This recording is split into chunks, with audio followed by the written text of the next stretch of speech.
UP के संभाल पार्लिमानी हलके से समाजवादी पार्टी के एमपी वंदे मातरम को गैर इस्लामी करार देते हुए उसे न दोहराने का अज़म दिया, जिसके बाद पार्लियामेंट में काफ़ी शोर भी बरपा हुआ। बता दें कि रकुन पार्लियामेंट डॉक्टर शफीकुर रहमान बर्क मंगल के दिन हाउस पहुंचे थे हलफ बर्दारी के लिए, जहां उन्होंने अल्लाह के नाम पर हलफ लेने के बाद आखिर में एक बार फिर साफ कर दिया कि वंदे मातरम इस्लामी असूलों के कतई बरक्स है, लिहाजा वो वंदे मातरम नहीं बोलेंगे, जिसके बाद वहाँ काफ़ी शोरगुल भी हुआ।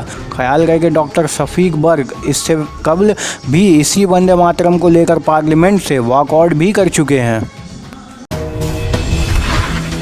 मैं डॉक्टर शफीकुर रहमान बर्क, जिसे लोकसभा का रुकन मुंतखब किया गया है, खुदा के नाम से हलफ उठाता हूँ कि मैं भारत के आईन पर जो कानून के बमूजिब तय पाया है एतकाद रखूँगा और उसका वफादार रहूँगा।